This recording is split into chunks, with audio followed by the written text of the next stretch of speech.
ആ ഞാനിത് അങ്ങോട്ട് ഇത് എന്റെ നമ്പർ ഉണ്ടല്ലോ, സൈബറുമായിട്ട് കണക്ട് ചെയ്തിരിക്കുകയാണ്. അതെ ആ കോടതിയുടെ തീരുമാനമാണ്, സൈബറുമായിട്ട് കണക്ട് ചെയ്തിരിക്കുകയാണ്. അതെ സാർ ഞാന് ഇപ്പൊ ആള് വരും. എന്താണ് ചോദിക്കാൻ? സുഹൃത്താ?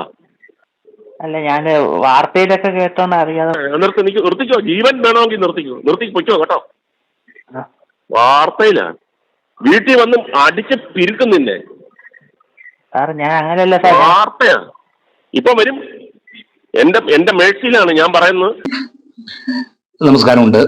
ഈ ജൂൺ 19 നമ്മുടെ നിലമ്പൂര് ബൈ ഇലക്ഷൻ വരാൻ പോവുകയാണ്. ബൈ ഇലക്ഷൻ വരാൻ പറ്റുന്ന സാഹചര്യം എന്താണെന്ന് എല്ലാവർക്കും അറിയാം. കാര്യം എന്താണെന്ന് വെച്ചാൽ LDF MLA ആയിരുന്ന അമ്പുക്ക PV അൻവർ കൂറുമാറ്റം നടത്താൻ ഒരു ശ്രമം നടത്തുകയും ചെയ്തു.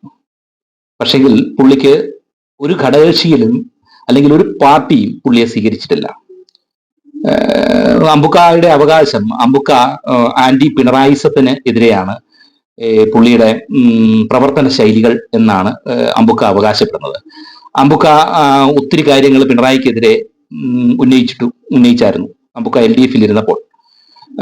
പുള്ളിയെ സംബന്ധിച്ചോളം ജനങ്ങൾക്ക് എല്ലാവർക്കും അറിയാം, പുള്ളി ഈ LDF നിന്ന് ചാടാനുള്ള പ്രധാന കാര്യം പുള്ളിക്ക് കിട്ടാനുള്ള ആ ഒരു വിഹിതം, അല്ലെങ്കിൽ ഒരു സ്മഗ്ലിങ്ങിന്റെ പ്രോഫിറ്റിന്റെ വിഹിതം കുറഞ്ഞതിന്റെ അടിസ്ഥാനത്തിൽ മാത്രമാണ് അമ്പുക്ക അവിടുന്ന് ചാടിയെന്നുള്ളത് എല്ലാവർക്കും അറിയാവുന്ന കാര്യമാണ്. കാര്യം ആഫ്രിക്കയിൽ സ്വർണ്ണഖനി അല്ലെങ്കിൽ ഡയമണ്ടിന്റെ ഖനി വരെയുള്ള ഒരു വ്യക്തിയാണ് അമ്പുക്ക. അമ്പുക്ക ജനങ്ങളുടെ നന്മയ്ക്ക് വേണ്ടിയോ നിലമ്പൂരുകാരുടെ നന്മയ്ക്കോ വേണ്ടിയല്ല പുള്ളി ഈ രാഷ്ട്രീയം കളിക്കുന്നത് എന്നുള്ളത് എല്ലാവിധ ജനങ്ങൾക്കും അല്ലെങ്കിൽ കൊച്ചു പിള്ളേർക്ക് അറിയാം. പുള്ളി പല പാർട്ടികളെയും സമീപിച്ചു, ഒരു പാർട്ടിക്കാരും അയാളെ സ്വീകരിച്ചിട്ടില്ല.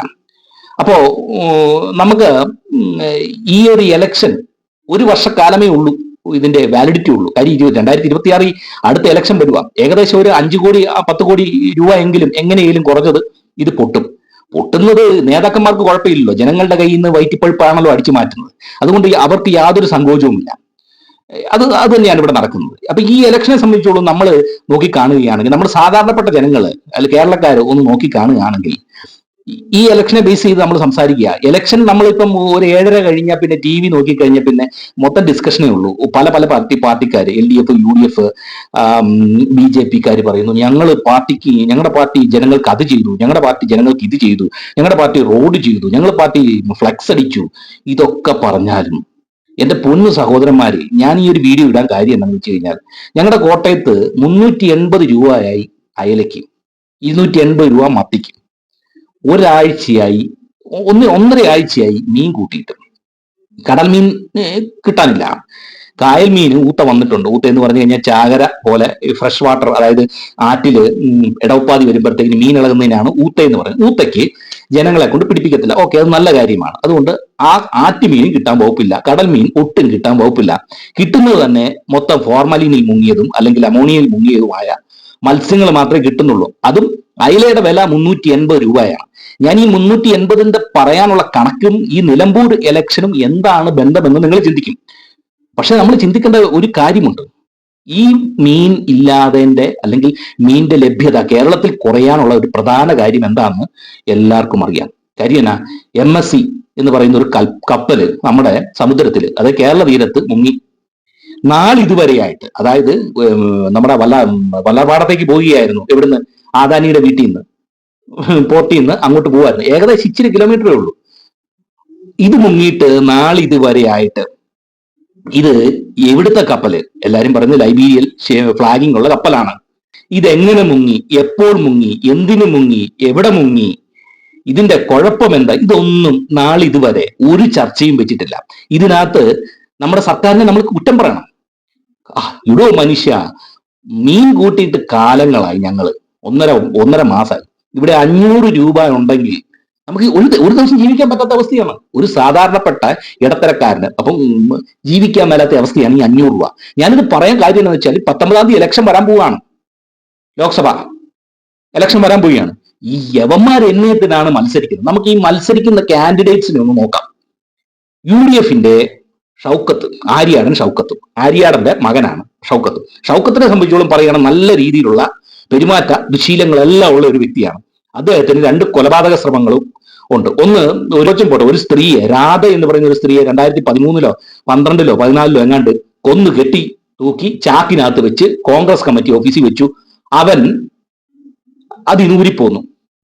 അയാൾ ഊരിപ്പോന്നു. അയാള് ഒരു വീക്ക്നെസ് ആയിട്ട് മാറി 2 ബലിയാടിനെ കൊടുത്തു, അവരെ ജീവപര്യന്തം ശിക്ഷിച്ചു. അതിനോടുപരി നമ്മുടെ അമ്പുട്ടിയെ അൻവറിനെ കൊല്ലാനുള്ള കൊട്ടേഷൻ കൊടുത്തു.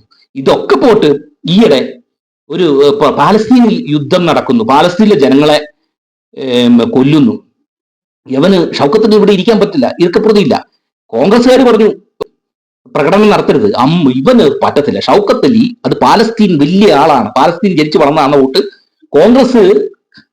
കോൺഗ്രസിന്റെ കമ്മിറ്റി, വർക്കിംഗ് കമ്മിറ്റി പറഞ്ഞിട്ട് അവൻ അവിടെ ജാഥ നടത്തി. എന്നാൽ ഇവിടെ ഒരു സിന്ദൂർ വന്നു, ഇവിടെ ഒരു പാകിസ്ഥാനുമായിട്ട് യുദ്ധം വന്നു, നമ്മുടെ 26 പേര് മരിച്ചു. ഇതിനൊന്നും യവന് ഒരു കുറ്റവും ഇല്ല. അപ്പൊ യവന്റെ മനസ്സിലിരിപ്പ് എന്താണെന്നുള്ളത് ഷൗക്കത്തിന്റെ വ്യക്തമായിട്ട് അറിയാം. അതാണ് UDF-ന്റെ സ്ഥാനാർത്ഥി. ഇവനാണ് തിരുവനന്തപുരത്ത് വന്ന് ജനങ്ങൾക്ക് വേണ്ടി സംസാരിക്കേണ്ടത്. പക്ക തീവ്രവാദിയായ ഒരു വ്യക്തി. ഇത് ജനങ്ങൾക്ക് വേണ്ടി സംസാരിക്കേണ്ട ഒരു വ്യക്തിയാണ് ഷൗക്കത്ത്. അടുത്തത് LDF നിലമ്പൂരുകാരനായിട്ടുള്ള ആളാണ് സ്വരാജ്, സ്വരാജ്. നല്ല സ്വാത്വികനായ ഒരു മനുഷ്യനാണ്, നല്ല അറിവാളിയാണ്, നല്ല വർത്താനക്കാരനാണ്, ഒക്കെ ശരി. പുള്ളിയുടെ പാർട്ടി, പുള്ളി ചിഹ്നത്തിലാണ് മത്സരിക്കുന്നത്. ചിഹ്നത്തിനെ പറ്റി പറയുകയാണെങ്കിൽ ഒത്തിരി പറയേണ്ടി വരും അല്ലെ. നമുക്കറിയാം തിരുവനന്തപുരത്ത് നിന്ന് ഒന്ന് എറണാകുളം വരണമെങ്കിൽ പോട്ടെ, നമ്മുടെ NH-47, എന്റെ പൊന്നു സഹോദരന്മാരെ, അതുവഴി നടന്നു പോകാനുള്ള സൗകര്യമില്ല. നമ്മൾ കേരള സർക്കാരിനെ മാത്രം കുറ്റം പറഞ്ഞു കഴിഞ്ഞാൽ കേന്ദ്രത്തിനെയും കൂടെ കുറ്റം പറയേണ്ടി വരും. യവന്മാർ രണ്ടും കണക്കാം.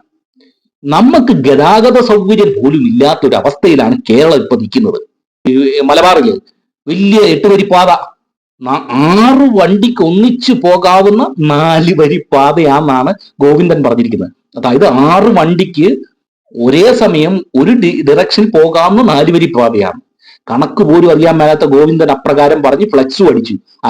മരുമകനെ വെച്ച് ഫ്ലക്സും അടിച്ച് ഭയങ്കര സന്തോഷമായി, ഭയങ്കര കൊട്ടിഘോഷിച്ചു. ഞങ്ങൾ അങ്ങനെയാണ്, CPM ഇങ്ങനെയാണ്, പാർട്ടി മറ്റേതാ മറിച്ചതെന്നൊക്കെ പറഞ്ഞു. എന്റെ പൊന്നു മക്കളെ, നമ്മുടെ പിണറായി സഹാവ് അതുവഴി പോയി പിറ്റേ ദിവസം ആ വഴി മൊത്തത്തെ ഇടിഞ്ഞു പോയി.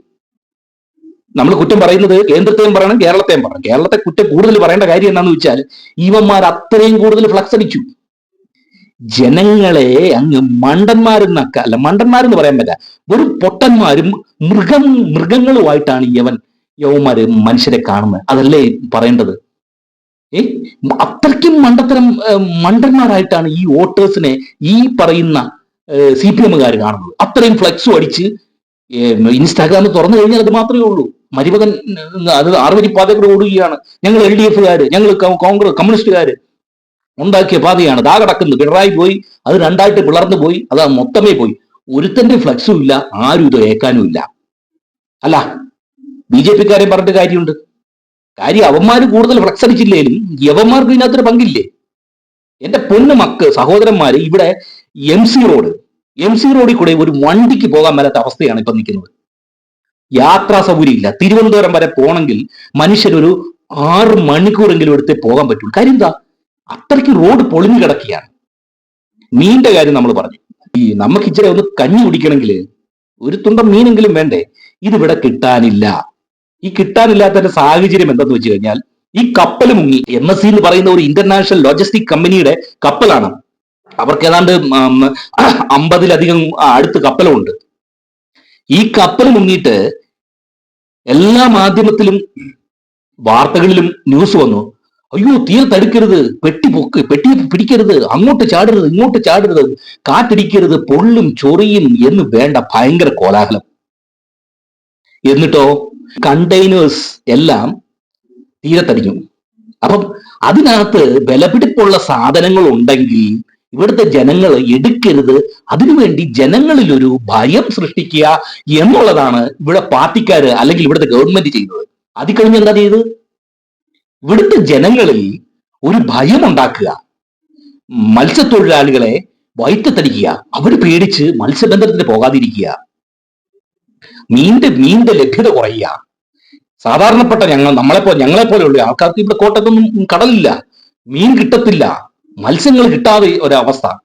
മത്സ്യത്തൊഴിലാളികൾക്ക് ഉപജീവന മാർഗം ഇല്ലാതാകുക. അവിടെ കണ്ടെയ്നറും ആയിട്ട് ഷിപ്പ് താന്നു, വലിയൊരു ഇന്റർനാഷണൽ കമ്പനി, കമ്മ്യൂണിസ്റ്റുകാരുടെ ഭാഷയിൽ പറയുകയാണെങ്കിൽ ബൂർഷ്വാ കമ്പനിയുടെ ഒരു ഷിപ്പ് മുങ്ങി. അപ്പൊ ഈ ഷിപ്പ് മുങ്ങാനുള്ള കാര്യം, അത് മുങ്ങി സമ്മതിച്ചു. സെൻട്രൽ ഗവൺമെന്റിനും അതിനകത്ത് പങ്കുചേരേണ്ടതുണ്ട്, സ്റ്റേറ്റ് ഗവൺമെന്റിനും പങ്കുചേരേണ്ടതുണ്ട്. എന്തിന്? ജനങ്ങളുടെ സംരക്ഷണത്തിനും എൻവോയ്മെന്റ്, അതായത് പ്രകൃതി നശിക്കാതിരിക്കാനുള്ള കടമ സ്റ്റേറ്റ് ഗവൺമെന്റ് ഉണ്ടാക്കണം, അല്ലേ? ഇവിടെ ഭയം അങ്ങോട്ട് വിതയ്ക്കുക, അത് തുടരുത്, ഇത് തുടരുത്. എന്നിട്ട് കൊല്ലത്ത് ഒഴുകി വന്ന തടി പിള്ളേർ, പട്ടിണി കിടക്കുന്ന മീൻകാര്, അതായത് മത്സ്യബന്ധനത്തിന് പോകുന്ന പട്ടിണി കിടക്കുന്ന കൊച്ചു പിള്ളേർ ആ തടി ഒന്ന് എടുത്തെന്ന് പറഞ്ഞിട്ട് ഇവിടെ എന്ത് കോലാഹലമാണ് ഉണ്ടായത്. അപ്പൊ എന്നാ ജനങ്ങളെ ഭീതി വരുത്തുക. എന്നാൽ ഈ ഓയിൽ സ്പില്ലിങ്, ഇവിടെ ജലം മലിനമാവുകയാണ്, കടൽ മലിനമാവുകയാണ്. ആ കപ്പൽ അവിടെ കിടക്കുകയാണ്. വെറും 50 മീറ്റർ താഴ്ചയിൽ മാത്രമാണ് ആ കപ്പൽ കിടക്കുന്നത്. അതിനകത്ത് എന്തെല്ലാം സാധനമുണ്ടെന്ന് പോലും അറിയത്തില്ല. ഇവിടെ നമ്മുടെ കേരളത്തിൽ കുഫോസ് എന്ന് പറയും, Kerala university four fisheries and oceanic studies. അതായത് കേരള യൂണിവേഴ്സിറ്റിയുടെ കീഴിൽ മത്സ്യത്തിനെയും കടലിനെ പറ്റിയും പഠിക്കാൻ തന്നെ ഒരു യൂണിവേഴ്സിറ്റി ഉണ്ട്. യവന്മാർ ഒരു വാക്ക്. എന്നാൽ എന്താണ് ഈ കപ്പലിൽ നിന്നും വീണത്? ജനങ്ങൾക്ക് മീൻ കഴിക്കാവോ? ജനങ്ങൾക്ക് കാറ്റ് കൊള്ളാവോ? ജനങ്ങൾക്ക് വെള്ളത്തിലിറങ്ങാവോ? ഇതെന്തേലും ഒന്ന് പറഞ്ഞു? ഇല്ല. അദാനി പോർട്ടിൽ ഈ കപ്പലില് ലോഡിങ് നടത്തിയപ്പം, സ്റ്റീം ബോർഡിംഗ് എന്ന് പറയും, അത് നടത്തിയപ്പോൾ കപ്പലിൽ ജനമുണ്ടായിരുന്നു. ഇപ്പൊ സാധാരണ ഒരു KSRTC ഇടിച്ചു കഴിഞ്ഞാൽ അതിന്റെ ബ്രേക്ക് പൊട്ടി, ഇന്നത് പൊട്ടി എന്നൊക്കെ അറിയാം. അതെങ്കിലും പറയത്തില്ല. ഈ കപ്പൽ പൊളിഞ്ഞ് വീണിട്ട് ഇത് എങ്ങനെയാ എന്നൊന്നും പറഞ്ഞിട്ടില്ല. അപ്പൊ ഞാൻ ഈ കപ്പൽ പറഞ്ഞതിന്റെ കാര്യം എന്താണെന്ന് വെച്ചാൽ, ഈ ഇലക്ഷനെ ബേസ് ചെയ്താണ് നമ്മൾ സംസാരിക്കുന്നത്. നമ്മുടെ ഒരു പ്രാഥമികമായിട്ടുള്ള ഒരു അന്നം, മത്സ്യം, അത് നമുക്ക് കിട്ടാൻ വകയില്ലാതായി. ഏതെങ്കിലും ഒരു പാർട്ടിക്കാര്, കേന്ദ്രമായിക്കോട്ടെ, കേരളമായിക്കോട്ടെ, പ്രതിപക്ഷമായിക്കോട്ടെ, ഏതെങ്കിലും നാടുകൾ ഇതിനെപ്പറ്റി സംസാരിച്ചിട്ടുണ്ടോ? ഇവിടെ മത്സ്യബന്ധന തൊഴിലാളികൾ പട്ടിണി കിടക്കുന്നു. എന്തെങ്കിലും ഇവന്മാർ സംസാരിച്ചിട്ടുണ്ടോ? ഇല്ല. ഇവിടെ റോഡ് രണ്ടായിട്ട് പിളർന്നു പോകുന്നു. എന്നതേലും ഇവിടെ നടത്തിയിട്ടുണ്ടോ? ഈ VD സതീശനും ഈ പിണറായി വോട്ട് കള്ളം മാത്രമേ ചെയ്യുള്ളൂ. എന്നതേലും സംസാരിച്ചിട്ടുണ്ടോ? പിന്നെ ഇവന്മാര് ഈ ഒരു വർഷത്തേന് വേണ്ടി ഇവിടെ ഇലക്ഷൻ നടക്കുക എന്തിനാ? ഇവിടെ തിരുവനന്തപുരത്ത് സെക്രട്ടേറിയറ്റ് ശീതീകരിച്ച മുറിയിൽ പോയി തർക്കിക്കാൻ വേണ്ടി. ആ തർക്കമെല്ലാം കഴിഞ്ഞ് ശീതീകരിച്ച മുറിയിൽ തന്നെ ഇരുന്ന് കോഴിയെയും ആടിനെയും പശുവിനെയും ഇതെല്ലാം തിന്ന് കൊഴുത്ത് നല്ല AC കാറിൽ സഞ്ചരിച്ച് ഇതിനു വേണ്ടിയല്ല ഈ ഇലക്ഷൻ നടത്തുന്നത്? അല്ല, ജനങ്ങൾക്ക് വേണ്ടി എന്നതേലും ആണോ ഈ ഏത് രാഷ്ട്രീയക്കാരും നടത്തുന്നത്? എടോ, ഇത് പറയാൻ കാര്യം, നിങ്ങൾ രാഷ്ട്രീയക്കാരെ ഒരു കാര്യം മനസ്സിലാക്കണം. ജനങ്ങൾ പൊറുതിമുട്ടിയിരിക്കുകയാണ്. ഇവിടെ യാത്രാ സൗകര്യമില്ല, ആഹാരത്തിന് ഒരു മത്സ്യം പോലും കിട്ടാനില്ല. ഇവിടെ 500 രൂപയും കൊണ്ട് ഒന്നും ആകത്തില്ല.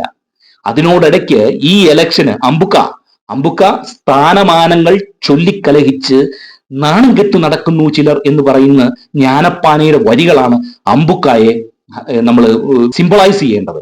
കാര്യം, ഇങ്ങനെയുള്ള വ്യക്തികളെ ഒരിക്കലും ജനങ്ങൾ വോട്ട് ചെയ്ത് ജയിപ്പിക്കരുത്. അമ്പുക്കായ്ക്ക് വല്ല ബിസിനസ്സും ചെയ്യാം. അദ്ദേഹം എന്നത്തിന് ഇങ്ങനെ നടക്കുന്നത്? അദ്ദേഹം കൈയിട്ട് വാങ്ങാൻ വേണ്ടിയല്ലേ? എല്ലാവർക്കും സ്പഷ്ടമായിട്ട് അറിയാം. ഇയാള് ഈ ഒരു കൂറുമാറ്റം കൊണ്ട് മാത്രമാണ് ഇവിടെ കോടിക്കണക്കിന് രൂപയുടെ ചെലവ് വന്നിരിക്കുന്നത് ഒരു വർഷത്തേന്. ഇതിനോടുപരി വേറൊരു കാര്യം, അങ്ങ് നിലമ്പൂർ തന്നെ അല്ലെങ്കിൽ വയനാട്ടിൽ തന്നെ കടുവ ഇറങ്ങുന്നു, പുലി ഇറങ്ങുന്നു. കടുവയെ പിടിക്കാൻ കെണി വെക്കുന്നു, അതിനകത്ത് പുലി വീഴുന്നു. ഈ കടുവയെ കൊല്ലണമെങ്കിൽ അത് നരഭോജിയാന്ന് തെളിയിക്കണം. ഈ തെളിയിക്കണമെങ്കിൽ 1 കൂടുതൽ മനുഷ്യരെ കടുവ കൊല്ലണം. ഇതൊക്കെയാണ് നിയമം. അല്ലെങ്കിൽ അതിനെ കൊല്ലാൻ പറ്റത്തില്ല. അവിടുത്തെ ജനങ്ങൾക്ക് ജീവിക്കാൻ പറ്റത്തില്ല. ഫോറസ്റ്റുകാര് അവന്മാര് വലിയ മേലാളന്മാരായിട്ട് നടക്കുന്നു. അവർ പറയുന്നത് ഞങ്ങൾക്ക് പരിമിതി ഉണ്ടെന്നാണ്. സത്യമാണ്, അവർക്ക് പരിമിതിയുണ്ട്. നിയമം ഇതാണ്. കടുവ ഒരാളെ കൊന്നാൽ അത് നരഭോജിയായിട്ട് നമുക്ക് കണക്കാക്കാൻ മേല. 1 കൂടുതൽ ആൾക്കാരെ കൊല്ലണം, എന്നാലേ അത് നരഭോജിയാവുള്ളൂ. അവിടെ ആന, കടുവ, പുലി, സിംഹം കൊണ്ട് അവിടെ ജനങ്ങൾ ബുദ്ധിമുട്ടുന്നു. എന്നതേലും ഈ സർക്കാർ അല്ലെങ്കിൽ ഈ ഏതൊരു പാർട്ടിക്കാരെങ്കിലും ഈ ജനങ്ങളെ സഹായിച്ചിട്ടുണ്ടോ? കൂട് കൊണ്ടുവെക്കും. എന്താ? പുലിക്ക് കൊണ്ട് കൂട് വെച്ചാൽ കടുവ വീഴും, കടുവയെ കൊണ്ട് കൂട് വെച്ചാൽ സിംഹം വീഴും, സിംഹത്തിന് കൂട് വെച്ചാൽ ആന വീഴും. അപ്പൊ എന്നാ അതിന്റെ അർത്ഥം? ഈ സാധനങ്ങളെല്ലാം ആ നാട്ടി വസിക്കുകയാണ്, സ്വൈര്യവിഹാരം നടത്തുകയാണ്, അല്ലേ? ഇതിനെന്താ ചെയ്യുന്നത്? പിന്നെ ഗാർഹിക പീഡനങ്ങൾ, കേസുകളില്ല, കൊലപാതകങ്ങൾ, ഇതെല്ലാം പെരുകുകയാണ്. എന്റെ പൊന്നെ, ഈ രാഷ്ട്രീയ എനിക്ക് പുച്ഛം എന്നാന്ന് വെച്ച് കഴിഞ്ഞാൽ കോൺഗ്രസ്സുകാരോടാണ് പുച്ഛം വരുന്നത്. കോൺഗ്രസ് ആൾക്കാര്, BJP എന്ന് പറയുന്നത് ഇവിടെ ഇല്ല, കേരളത്തിലില്ല. കോൺഗ്രസ് എന്ന് പറയുന്നത് ചുമ്മാ ഒരു ഗദറും ഇട്ട് രണ്ട് വർത്താനവും പറഞ്ഞു കഴിഞ്ഞാൽ അവന്മാർക്ക് പൈസ കിട്ടാനുള്ള സ്രോതസ്സായി. ഞാൻ കോൺഗ്രസ്സുകാരെ പറയാൻ കാര്യം എന്ന് വെച്ചാൽ, നല്ലൊരു പ്രതിപക്ഷം ഉണ്ടെങ്കിൽ മാത്രമേ ഉള്ളൂ ഭരണകക്ഷി നേരെ പോവുകയുള്ളൂ. ഈ പ്രധാന സംശയം, ഇവിടെ നമ്മുടെ പിണുമാമൻ ചെയ്യുന്ന എല്ലാവിധ അഴിമതിക്കും, പിണുമാമനും മരുമകനും കൂടെ ചേർന്ന് ചെയ്യുന്ന എല്ലാ അഴിമതിക്കും ഒരു ഇത്ര ശതമാനം കമ്മീഷനും ബോണസുമായിട്ട് VD സതീശൻ മേടിക്കുന്നുണ്ടെന്നാണ് എൻ്റെ ഒരു വിചാരം, അല്ലെങ്കിൽ എൻ്റെ ഒരു കണക്കുകൂട്ടൽ. അത് സത്യമാണ്. കാര്യം എന്നാ, ഇത്രയൊക്കെ അഴിമതി നടന്നാലും ജനങ്ങൾക്ക് ജീവിക്കാൻ ഒരു അവകാശമില്ല, അവസരമില്ല, യാത്രാ സൗകര്യമില്ല. ഇവന്മാർക്കൊന്നും പറയാനില്ല. ഇവന്മാരെന്താ, ഒരു തെരഞ്ഞെടുപ്പ് കഴിഞ്ഞ് ഇങ്ങോട്ട് തിരുവനന്തപുരത്ത് വരും, അവിടെ ശീതീകരിച്ച മുറി AC മുറിയിലിരുന്ന് അങ്ങോട്ടും ഇങ്ങോട്ടും വർത്താനം, അത് ക്യാമറയെ പിടിക്കും, ജനങ്ങൾ കാണും. ഇവന്മാര് തമ്മിൽ അങ്ങോട്ടും ഇങ്ങോട്ടും അടിയാ, ഇപ്പൊ എന്നതേലും വലത്തും. ഒന്നുമില്ലടൂ, ഇവിടെ ജനങ്ങൾക്ക് ജീവിക്കാൻ അവസരമില്ല. അതിനോടടയ്ക്കാണ് ഈ നിലമ്പൂർ ഇലക്ഷൻ വന്നിരിക്കുന്നത്. നമ്മൾ ജനങ്ങൾ എങ്ങനെയെങ്കിലും ഒന്ന് അറിയണ്ടേ ഇവന്മാരുടെ, അതായത് ഏത് പാർട്ടി ആയിക്കോട്ടെ, യവന്മാരുടെ ഈ കയ്യിലിരിപ്പൊന്ന് നമുക്ക് മനസ്സിലാക്കണ്ടേ. ഞാൻ എന്താ പറയുന്നതെന്ന് വെച്ച് കഴിഞ്ഞാൽ, നമ്മള് ജനങ്ങളെല്ലാം ചിന്തിക്കേണ്ട ഒരു സമയമായി. ചിന്തിച്ചുകൊണ്ട് ഒരു ഇൻഡിപെൻഡന്റ് ആയിട്ടുള്ള ഒരു കാൻഡിഡേറ്റിനെ ജനസമ്മതത്തോടു കൂടി ജനവികാരങ്ങളെ മനസ്സിലാക്കി സ്നേഹിക്കാനും എമ്പതിയുള്ള ഒരു സ്ഥാനാർത്ഥിയെ ജയിപ്പിച്ചുകൊണ്ട് ജനങ്ങൾക്കൊരു അവകാശം ഈ ഒരു ഡെമോക്രസിയിൽ വരുത്തി തീർക്കണമെന്നാണ് എൻ്റെ ഒരു ആദർശം.